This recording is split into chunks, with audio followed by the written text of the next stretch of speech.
October 12, 1972. A plane was chartered to take a rugby team from the South American country of Uruguay across the Andes Mountains to play a match in Chile. The plane never arrived. It was a story of survival. It was a fantastic physical effort to get out of there and to fight every single day against the cold, the hunger, the fear, everything. So I feel it's a great story of survival. The plane crashed in the middle of a vast mountain range. To survive in the frozen wilderness, they ate the flesh of those who died.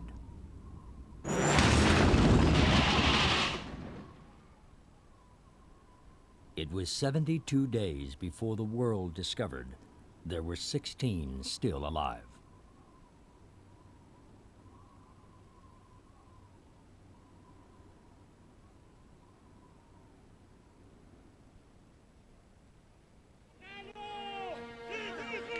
You will remember, or past pupils, the team that was going to Chile and that died in the Andes, they were going to play rugby. That event happened 20 years ago, in 1972. And today, we remember those people that God called to himself on the cold, snowy mountain, the Andes.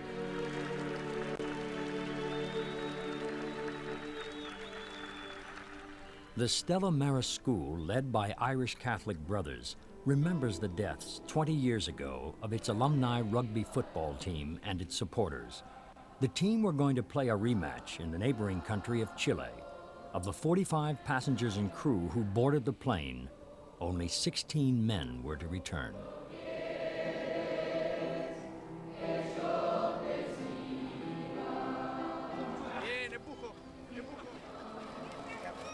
Those 16 survivors still live in the capital of Montevideo, members of Uruguay's affluent elite.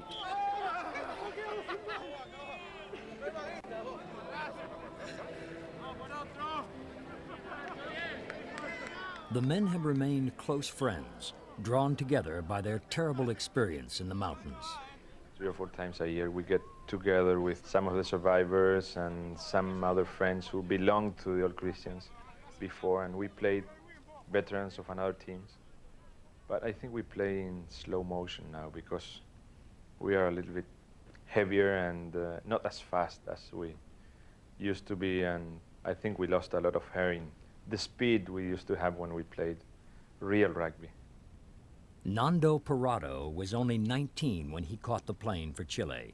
He was one of Uruguay's top rugby players, and his mother and sister went with him on the journey. The survivors have remained close since the crash, attending each other's weddings and becoming godparents to each other's children.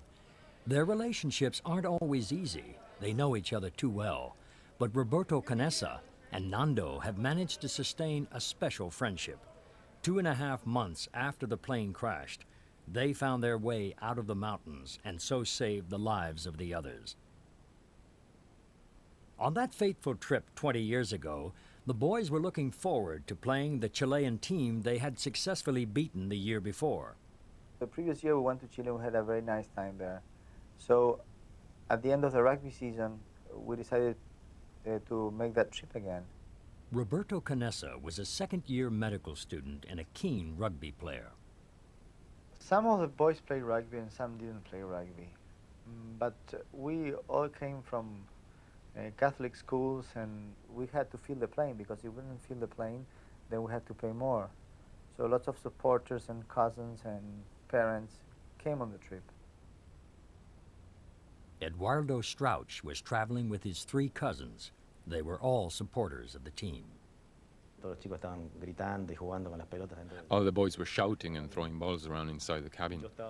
I was looking out of the window because I'd noticed that the mountains were very near, and I didn't think that was right. So at the time I was really aware that the peaks were getting too close. The pilot had radioed that he was over Chile.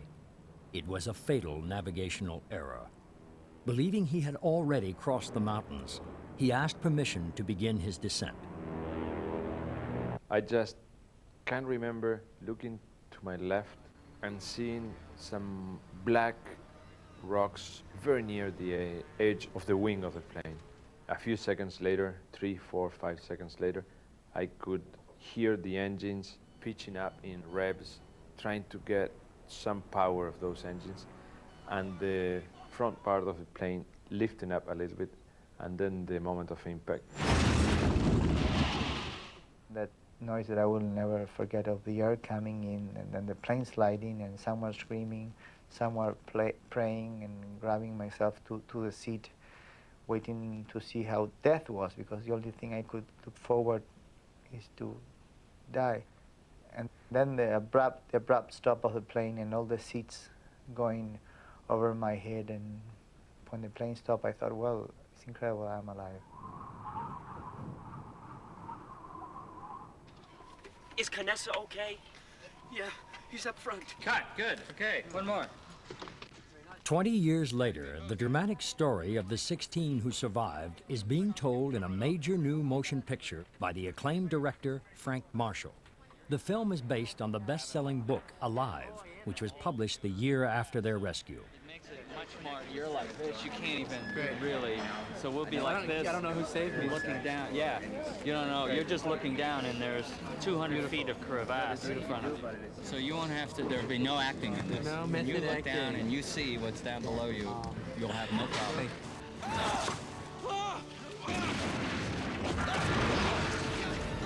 And I think anyone who's come in contact with this story has been really moved by what an extraordinary feat these guys put themselves through, and what a real statement it is for the human spirit. It's very compelling. It's a human adventure. It's a drama. It has incredible emotion. It's spiritual. It's about courage. It has some humor. So you have a lot of elements that you don't normally get all together in one movie. You know why? Because of fuselage, shades. Nando spent 3 months on location as the movie's technical advisor. Doesn't get here. So it starts to be like a column. It's always helpful to have somebody who was really there saying, well, this is what we did and how we survived on the mountain. The making of the movie has stirred long-forgotten memories for him and those of the survivors who visited the set. I think the movie brought back intense memories to some of the boys who kept those memories inside for a long, long time. This is the first time they have openly spoken of those memories, even with members of their family. So I think that in a way, this movie was like some tool that opened their minds and their hearts.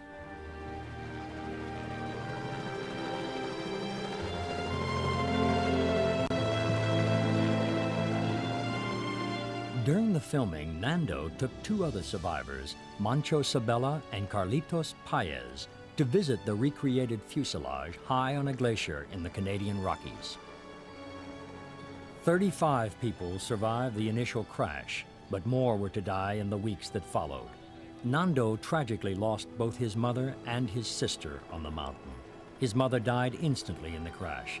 His sister, Susanna, took 8 days to die from her injuries.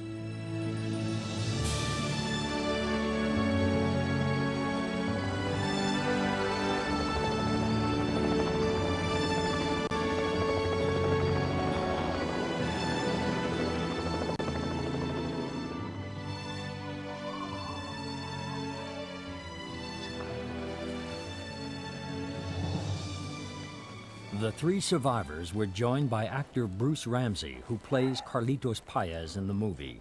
The detail with which the designer had reconstructed the scene made the visit a disturbing experience. You know, so the same thing, it's incredible. It's amazing.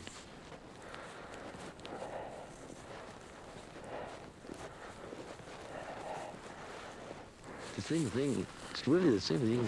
Yeah. It is. It's like living the same life again. The same experience. Yeah, but we know how this one will end.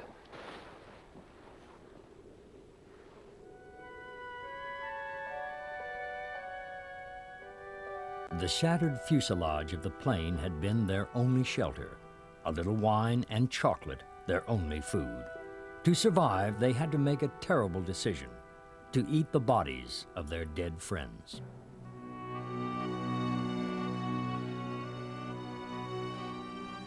It's a very personal challenge for each one of the 16 guys who came out, I think.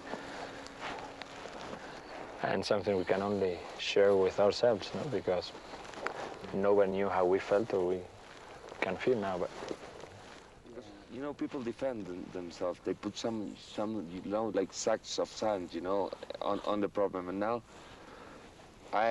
this is good to take them away and, you know, to live, because it's good to feel. Carlitos was just 17, the youngest on the plane. He lost several of his closest friends on the mountain. Today I was very sad, you know, when I was coming, when I was waiting for the helicopter. And, but now, okay. You know, it's not a happy experience, but it's an experience, and it's good.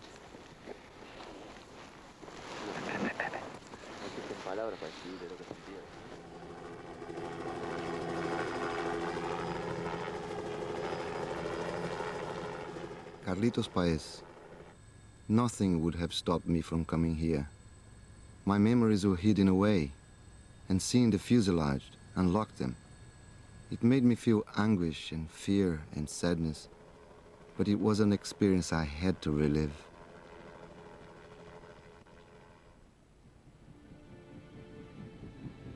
The plane had come down into the most extensive mountain range in the world. Rescue teams from 3 countries searched, but the roof of the plane was white, and the mountains were covered with the heaviest snowfalls in 50 years. After only 8 days, the search was abandoned, but many of the families refused to give up hope. I felt it in my heart. I felt the special strength which never left me day after day, throughout all the 72 days. I never doubted. Rosina's son, Adolfo, was one of the 4 Strauch cousins. One of them died in the crash, but Adolfo was to survive, along with Danielle and Eduardo. It's difficult to explain how it felt. I always had faith, knowing in my heart that the boys would come home. My faith told me they had to come back.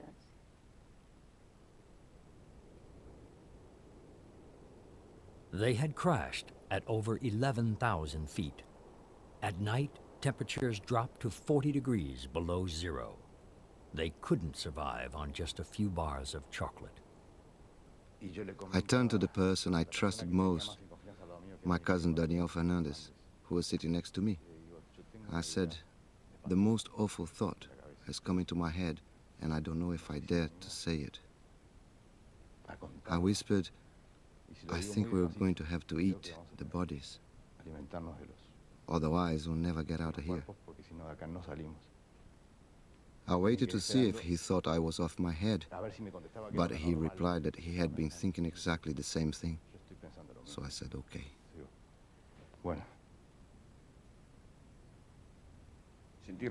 I felt disgusted by the first bite.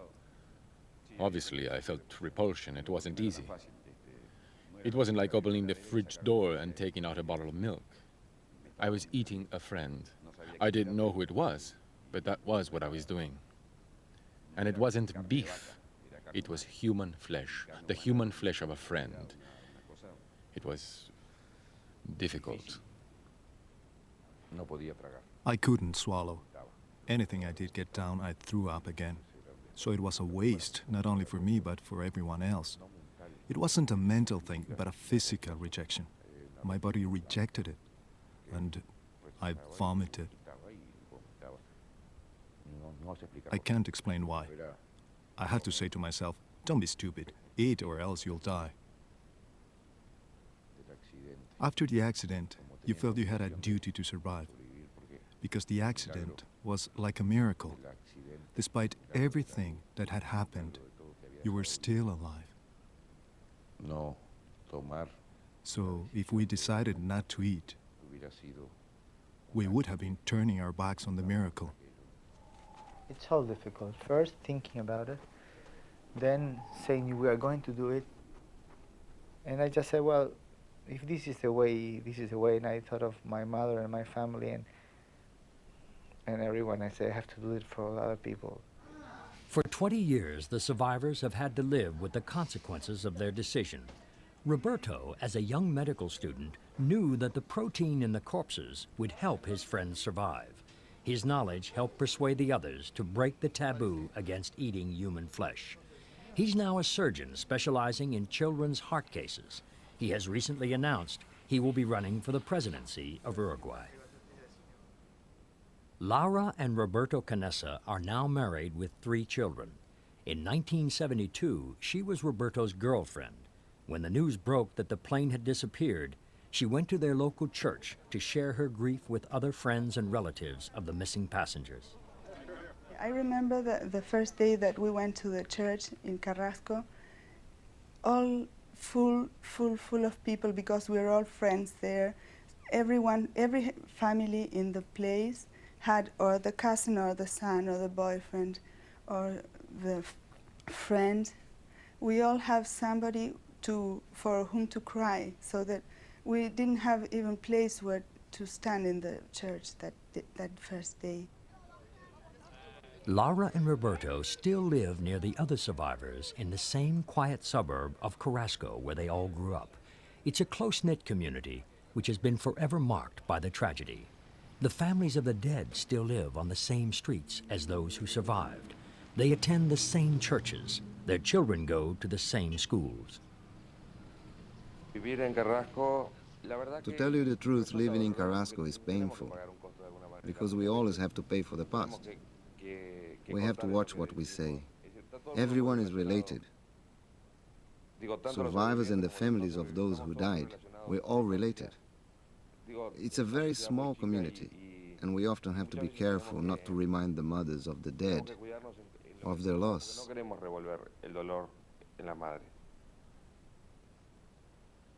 Carlitos named his only child Maria Elena de los Andes in celebration of his survival. But the last 20 years have often been very painful for him. He recently admitted himself to a drug and alcohol addiction clinic. During therapy, he faced the difficult memories he had been trying to suppress. With regard to eating human flesh, I'm not ashamed of anything I did. If I had to do it again, I would do it, without any hesitation. The only thing I would never do would be to say who we had to eat in order to live. I think that would deeply upset the relatives or those who died, and that's something I'm just not prepared to do.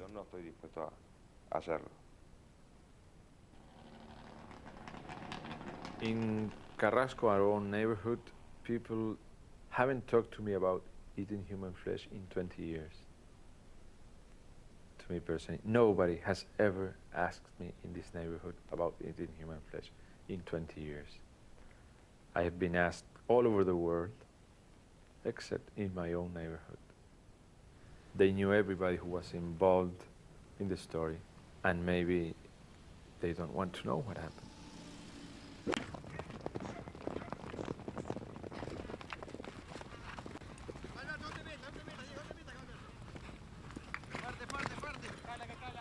Nando has become a successful businessman and a famous television personality. His wife, Veronique, is a former beauty queen. We can't really get away of the story of the Andes, even if we want to. Carrasco is very small. We all live together on the same neighborhood for 20 years. We even live on the same houses. Some of us live on the same houses as 20 years ago. And seeing the parents of our friends who died in the Andes, it's very strange and it's very difficult to understand for people who do not live in Carrasco or Uruguay. And it's amazing to live on the same street as another survivor or with the parents of our friends who died. So we are on a cage, we cannot escape the Andes experience, even if we want to.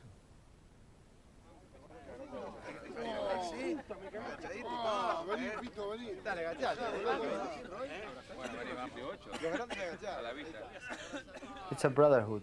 when we get together, I have seen those persons cry, smile, be desperate, and I know their inner part and deeply. So when they say something I disagree with, I know that at the back who he is and why he's saying that.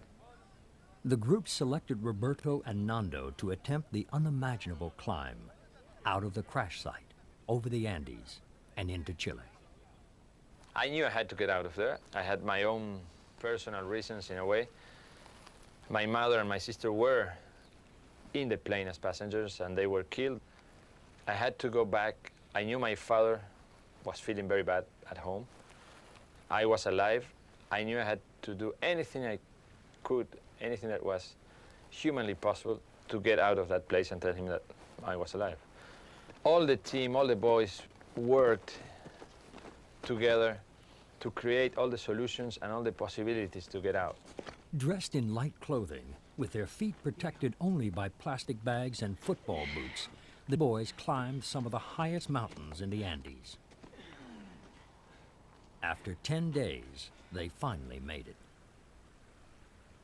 I was looking at the line where the snow ended, and I couldn't believe that this was happening, that there wasn't any more snow. So I put one foot on one side, no snow, on the other side with snow, and I say, I'm saved, you know, I won't die now.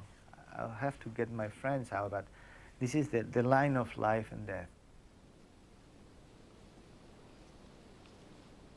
A Chilean peasant tending his cattle deep in the Andes saw two strange figures on the far side of the valley. I was walking over to get my cattle when I spotted them. At first I thought they were just tourists, but then I saw them running towards me and falling over. We saw two young men running and falling over. We thought that they were just fooling around. When they saw us, they became desperate, yelling for help, saying their plane had come down in the mountains.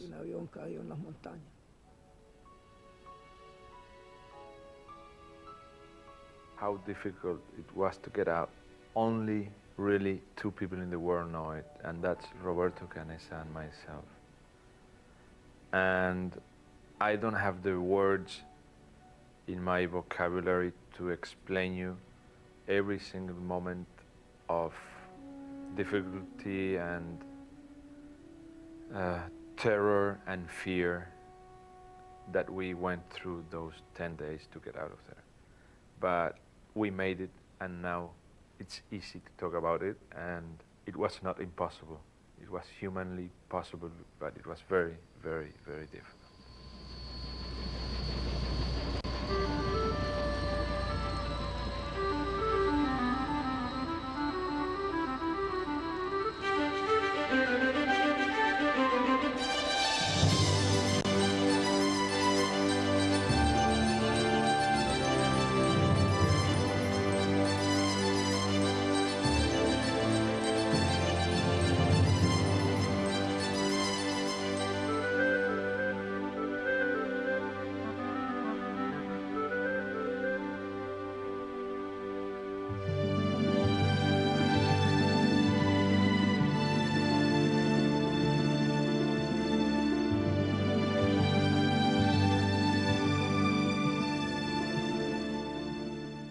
For many, the survivors were the living embodiment of a miracle. They had been missing in the mountains for 72 days and emerged alive. The boys spoke privately to their families and the doctors at the hospital about how they had survived so long. Now that they were back, they felt they had to justify their decision to eat the bodies of the dead. I think many sections of the Catholic Church saw it as a sin, which is something that never crossed our minds. At the time, it upset us when people questioned whether or not it was a sin. It made us feel very angry. It never occurred to us that it could be seen that way. A private mass was held for the survivors and their families. The young priest, Father Roja, was asked to hear their confessions. No sé si fue una confesión. You couldn't really call it a confession because there was nothing to confess. Culpabilidad. No era It wasn't a sin, and the church didn't consider it to be so. ninguno de los 10 None of the 10 Commandments tells us that we may not feed on someone else's dead body. What they had done wasn't wrong.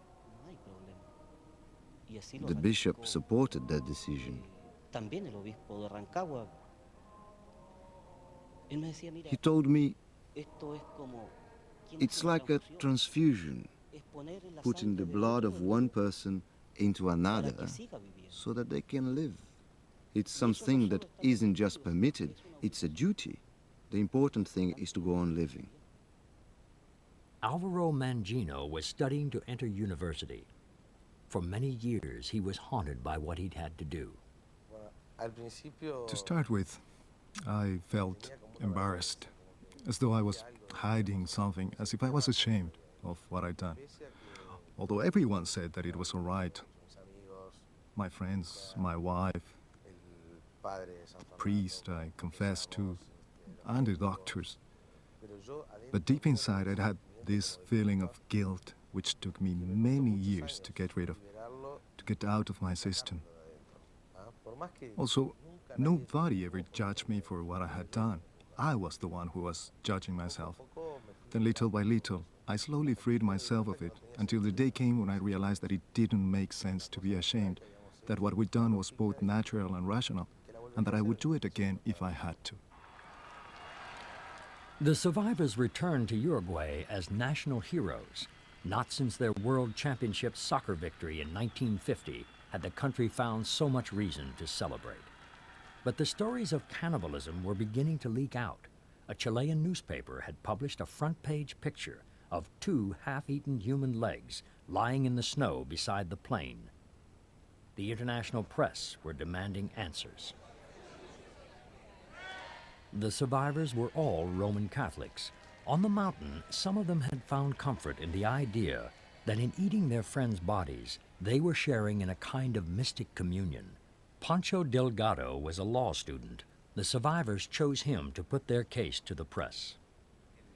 The Bible tells us that at the Last Supper, Jesus shared his body and his blood with his disciples. At that time, we felt that if God existed and if he was near us, our only chance of survival was to share the same kind of communion that he had shared with his disciples, to take the body and the blood.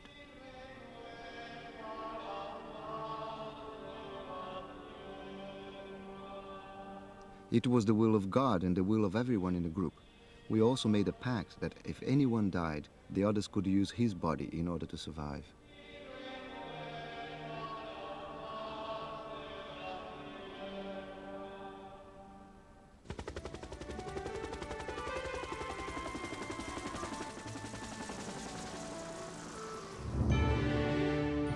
In February 1992, director Frank Marshall and his crew arrived in the Canadian Rockies to begin mountain filming of Alive. On a glacier at 10,000 feet, they set up camp to recreate those terrifying 10 weeks. We were in conditions that were equal to the ones they were in on the mountain. And I actually had one of the actors say to me after the first day out here, when we took their coats off and we put them in a scene, and they were there for 5 minutes, they came up to me and they said, how did they do this? That they did it through teamwork and ingenuity and the power of the human spirit to overcome an impossible situation. That's what I found fascinating about the story. I heard the airplane was it. Did you see it? Yeah, you could see it. It's good. You could see the airplane. So that's why you assume that they knew you were here. Yeah. So what we'll do is we'll have the plane fly over. Right overhead. And we'll cue you, the instant I see it in the monitor, I'll cue you to come out. Because it'll fly over and you'll be coming out of the fuselage. Hey! Hey! Hey! Hey! It's a plane! Hey! Hey! Hey! Hey! Hey! That's a cut! Vince should get his thing from further back, so he should come out and he should look. He hears the plane, he comes out, and I think it's gonna go left to right, so it'll be over there. When did this happen? This happened on day 4? Second, third day. Nando is portrayed by the actor Ethan Hawke. I could listen to them, I could hear them, and I could feel all the movement outside, but I couldn't get out. Okay, you came out first. All the survivors feel that they owe their lives to the efforts of the whole group. But Nando's extraordinary strength and courage have made him the hero of the story.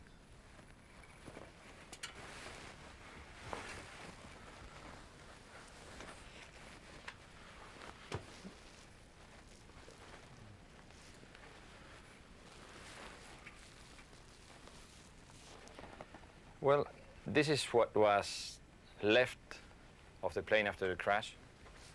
This was a Fairchild F-27, a small engine for about 45 passengers with 2 engines and the wings that go over the fuselage. So when the wings touched the mountain and the belly touched the mountain also, they just tore off and took the half of the plane away. It slid down the other side of the mountain until it went into a stop about 1,000 meters from the top of the mountain. One of the most important things that I remember also, and that they were very hard, was the avalanche that came into the plane about 2.5 weeks after we crashed. We were already settled inside the plane one day, one night. We had already gone into sleep. And we were sleeping in the positions I just described, like this. About 2 hours after we had gone into the plane and some of the guys were already sleeping, a very big avalanche came through the wall, through this plug of suitcases, and it covered the fuselage completely up to this height. So you can imagine our heads were like here and there, and we were completely covered with snow and we couldn't move. When I was under the snow, I learned that death is the beginning of life. I started feeling pleasure, enormous pleasure. Something was calling me and I couldn't stop it. I wanted to go toward it. I felt contented, a sense of fulfillment, well-being, and peace. And just as I felt I was going to reach it, my cousin scraped the snow from my face. I thought I was going towards something wonderful, and I was about to get there. I'm absolutely certain that death is the beginning of life. A much better life. Better to say, is the first step toward eternal life. So death doesn't frighten me at all. I feel sure that people who have died are still alive, and I can feel them near me. It's been great to be able to convey this to others, to lose all fear of death. When I felt my lungs were going to burst and my heart was racing and I couldn't go on any longer, I started to see all my life flashing backwards before my eyes. I even got back to the time when I was a baby crawling at my mother's feet. Then, boom, I became a light.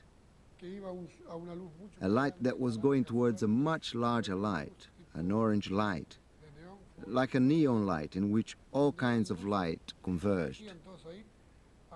There was an incredible peace, with no anxiety, as if you were in paradise. Then I heard someone call me. I heard someone say, "Gustavo." Luckily, 2 of the guys, one who was sleeping on a hammock who had broken legs, and 2 of the guys who were sleeping at the far end of the fuselage didn't get completely covered, so they jumped from the snow, started crawling over the snow, because you can imagine the snow was up to here. They had only this space to move. They started looking for the heads and the mouths of the guys who were sleeping, not for the bodies, because they knew that they only had maybe 2 minutes. You cannot hold your breath for more than 2 minutes. In those 2 minutes, 8 people died. Following the avalanche, we became like a new society. And within this society, a feeling grew that we needed to be a very united group, totally united to defeat that mountain, which was punishing us so much. And out of that unity, a kind of religion emerged amongst us. A religion that, if we stood together as one, if we worked together, we could conquer the mountain. The boys knew they would have to organize themselves properly to climb out. They had a small transistor radio on which they had heard that the search had been abandoned. 3 of them had tried to reach the broken tail of the plane, which had landed higher on the mountain. They had almost died in the attempt. Here's the plan I propose. We pick a team to go after the tail. Okay. Me too. We feed the team the biggest rations, give them the warmest clothes, and then in, I don't know, a week, we go up there, we find the tail, get the batteries, bring them back, crank up the transmitter. Gets cold up there. I couldn't do it again. Yeah, me neither. I went blind after that first expedition. As I was going up the mountain, the sun was on my back. It reflected off the snow just like a mirror into my eyes and burned them. Like Roberto Canessa, Gustavo was a medical student, but when he came back, he gave it all up. He has only recently returned to his studies. At night, it was so terribly cold, so unbearable, that one of us had to lie with his back on the snow, with another in the middle and another on top of him, like a sandwich. Every half hour, we would get up and hit each other about the face and punch each other's bodies in order to warm each other up. And we would ask, hit me, hit me, hit me. We're so completely frozen that if you want to urinate, you would do it all over your hands. The urine was at body temperature, and it felt like an amazing massage. Your hands were like this, and then they would come back to life again. While they waited for warmer weather, the group even took photos of each other. They had selected 4 expeditionaries who were thought to have the necessary physical and emotional stamina to make it out of the mountains. These 4 would be given the warmest clothes and the best pieces of flesh. The surviving Strouch cousins took on the gruesome task of rationing out the food. We were in charge of cutting up and distributing the flesh. It was very important for our survival to keep a tight control of that. It was really essential in order to survive. Think about it like energy. It was like oil in today's world, and we had to use it very rationally. Otherwise, we wouldn't live. Anyway, they all agreed it should be us. I mean, they all agreed we would be the only ones to handle the corpses. No one else was allowed to do it. So everyone knew that there was proper control and, in fact, that things were well organized. The boys were able to survive on their rations so long as they didn't lose hope. Those who gave up died. I mean, that's my theory. That's what I think happened in most cases.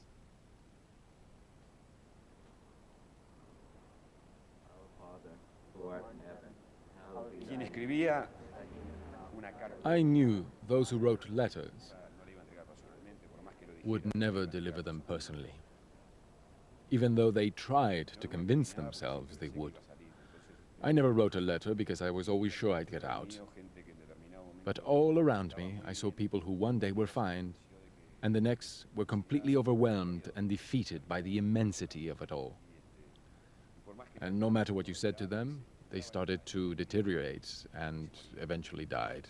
Roy Harley, now an engineer, found the 10 weeks on the mountain almost impossible to endure. Although uninjured, he wasted down to only 80 pounds.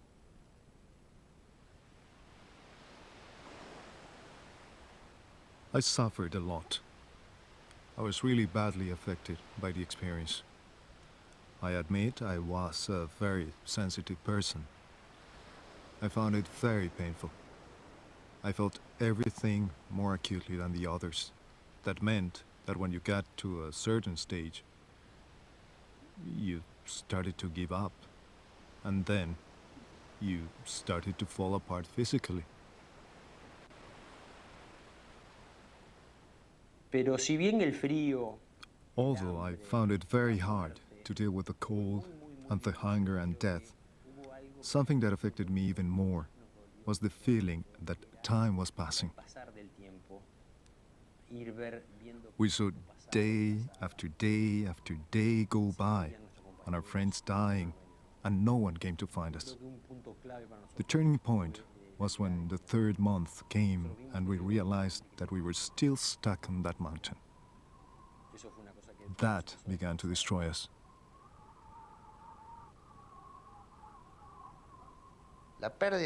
I lost hope when I realized I couldn't do anything on my own. I couldn't even feel my feet. When they pulled me out of the avalanche, my back cracked. As I couldn't move my feet, I couldn't do anything. Bobby Francois was an agricultural student. After the crash, he seemed to accept his fate. When injured in the avalanche, he started to retreat from the rest of the group. I started to sleep longer. I calmed down so as not to get annoyed with the others. You know how it is. There's always someone who bumps into you and wakes you up. But I put myself at the far end of the plain, where I could sleep, undisturbed. I kept to myself. I didn't bother anyone, and no one bothered me. Today, Bobby owns 2 large ranches in the middle of Uruguay, with nearly 3,000 head of cattle.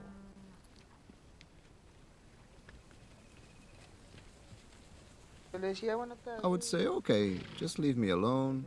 If I'm not doing anything, then I don't need anything. But they helped me anyway. Because in the end, there comes a time when you give up and say, well, they'll either come to rescue us or I'll die here. To this day, Bobby doesn't like to be reminded of his story and avoids talking about it, even to his own family. When someone comes up to me and asks, are you the Francois from the Andes? Then I say, who? And then to cut them short, I say, no, it's my brother or it's a cousin. I change the subject and that's the end of it. If I could only forget about it, I would. People say that I should probably talk about it more, but I prefer to talk about something else.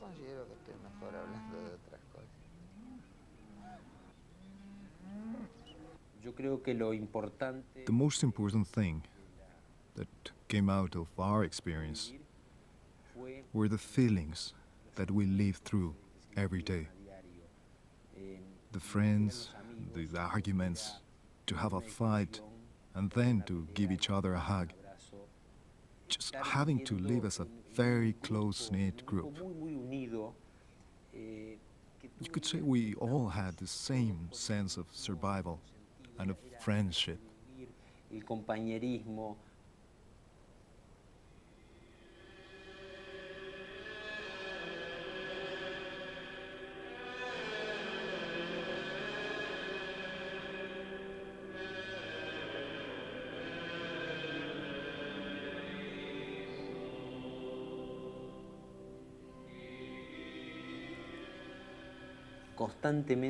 We talked all the time about God and prayed to Him.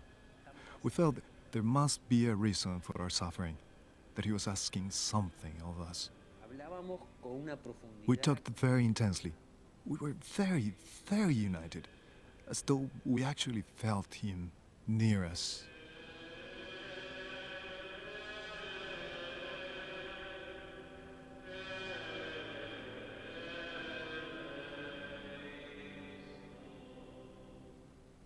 Each one of us remembers the Andes experience in a very personal way, maybe in a different way from the other ones. To some of the boys, the Andes can be a spiritual experience. To another boy, it can be the avalanche. To another one, it can be the cold. To another one, it can be the hunger. To another one, it can be the elation of the rescue. To another one, it can be the life after the Andes. Each one of us has a very personal way of approaching the Andes experience. And I think it should be that way. We are 16 survivors, 16 different people. And we see it in 16 different ways.